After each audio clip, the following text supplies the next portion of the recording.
আসসালামু আলাইকুম। আমি আসলে আপনাদের সাথে একটা দুঃখের সংবাদ শেয়ার করতে আসছি। আমি বেশ কিছুদিন না, এক সপ্তাহ আগে আমার আম্মুর কমলা গাছের আর ড্রাগন ফলের একটা ভিডিও আপনাদের সাথে শেয়ার করেছি। মানে মানুষের নজর এত খারাপ, মানে কিভাবে সম্ভব একটা মানুষের নজর বা গুটি কয়েকজন মানুষের নজর এত খারাপ হতে পারে। মানে আমি বদনজরে বিশ্বাস করি, বাট আল্লাহ যেটা বলছে যে বদনজর মানুষের লাগে সেটা তো আমি বিশ্বাস করি, কিন্তু এইভাবে মানে আমি জাস্ট হাতে নাতে প্রমাণটা আমি মনে হয় লাইফে ফার্স্ট পাইলাম। আমি বাসায় চলে গেছিলাম 2 দিনের জন্য, দেন আবার আসছি। তো আমার আম্মু গাছপালার বেশ ভালোই যত্ন করে। তা আম্মু আমাকে বলতেছিল, তুমি ভিডিওতে যেই ড্রাগনের নতুন কলি দেখাইছো, যেই কমলা দেখাইছো, দেখো কমলা কমসে কম 1 থেকে 150 কমলা নিচে এক রাতে ঝরে গেছে। জাস্ট এক রাতে ঝরে এগুলা পরে লাল হয়ে গেছে নিচে।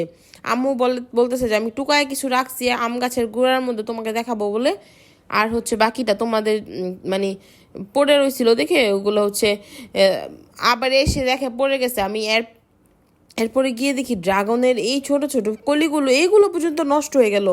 মানে এটা কেমনে সম্ভব? 2-3টা ড্রাগন যেগুলো ছিল ওগুলা ঠিক আছে মাশাল্লাহ। মানে মানুষের নজর লাগে, বুঝছেন আমি কি বলবো। তারপরে যে আমার একটা ফ্রেন্ড আসছিল আমার বাসায়, আমার বেস্ট ফ্রেন্ডই বলতে পারেন, আমার বড় কালের ফ্রেন্ড। আমরা দুইজনে একটু ঘোরাঘুরি করতে বেরিয়েছি, মনটা খুব খারাপ ছিল। ও আসছে, ওর সাথে একটু টাইম দিচ্ছিলাম। দেন আমরা ঘুরতে ঘুরতে চীনাদি বিল চলে গেছি। আমাদের শিবপুরে চীনাদি বিল খুব ফেমাস, বাট এখন এই টাইমে আপনারা ভুলেও চীনাদি বিল আসবেন না, বুঝছেন।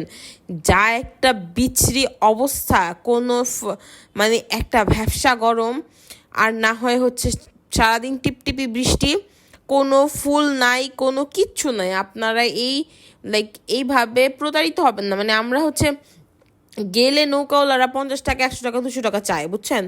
এই একটু ঘোরানোর জন্য বলবে যে ওই পারে আছে, ওই পারে কিচ্ছু নাই। মানে আমি যেহেতু ছোটোবেলা থেকে প্রায় প্রায় আসছি, গেছি, মানে আমি জানি। বাট এই রিক্সাওয়ালাটা আমাদেরকে এমন একটা রাস্তা দিয়ে নিয়ে আসছে, আমি জানি না অন্য কোনো রাস্তা আছে। আসার সময় ভালো রাস্তা দিয়ে আসছি, যাওয়ার সময় এই রাস্তাটা দিয়ে নিয়ে আসছে। মানে এমন অবস্থা, এই কচুরি পানা ছাড়া আপনারা পুরো নদীতে কিচ্ছু পাবেন না। মাঝিগুলো ফ্রড, কিছু মাঝি আছে ভালো, বাট কিছু জন আছে একদম বলে ওই পারে শাপলা পদ্ম আছে, কিচ্ছু নাই। আপনারা যারা দূর থেকে আসতে চান ওই যে চীনাদি বিলে, ওরা আপনারা একটু কনসার্ন হয়ে আসবেন, কারণ এই মানুষের ফেক মিথ্যা কথায় ভুলা যায় না। কারণ এখন কচুরি পানা ছাড়া আর কিছুই পাইবেন না আপনারা চীনাদি বিল আসলে।